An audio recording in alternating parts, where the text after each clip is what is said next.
كبارات الجامعة. طبعا عرفت هنتكلم عن مين. هنتكلم عن طلبة سنة الامتياز. سنة الامتياز اتفقنا قبل كده ان هي هتكون 12 شهر، يعني سنة كاملة. سنة الامتياز من السنين المهمة جدا اللي هيتحدد عليها مستقبلك قدام.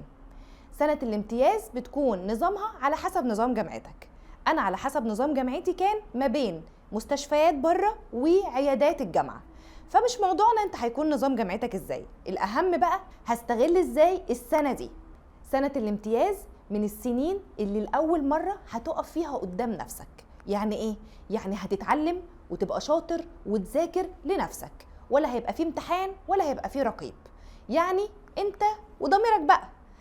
طب هنعمل ايه في سنة الامتياز؟ اول حاجة هتشوف مين الدكاترة الشطار اللي هيكونوا معاك في سنة الامتياز وهتلزق لهم. ايوه زي ما بقولك كده، الزق لهم، اتعلم منهم على قد ما تقدر، اسأل في كل حاجة بتشوفها. وطبعا انت في سنة الامتياز هتبدأ تشتغل بايديك، تشتغل تشوف حالات كتير. الحالات دي هتتعلم وتطبق كل حاجة انت اخدتها في السنين اللي فاتت. كمان السنة دي هتكون مهمة جدا ان انت تجرب كل التخصصات اللي انت درستها في سنين العلاج الطبيعي، سواء بقى عظام، سبورتس انجريز، جاينا، اطفال. حاول تجرب كل التخصصات دي عشان تقدر تطلع من السنة دي محدد انت عايز انهي تخصص.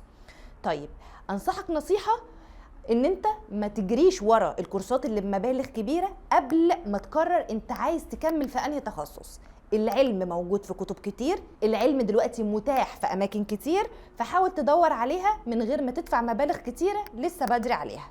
كمان حاول ان انت تكون بتشتغل في مكان بره، تكون تقدر تشوف فيه نوعيات مختلفة من المرضى، دكاترة جديدة تتعامل معاهم وتاخد من خبراتهم. فهأكد تاني، السنة دي مهمة، فحاول تستغلها كويس. ومعلومتنا النهاردة خلصت، اشوفكم فيديو.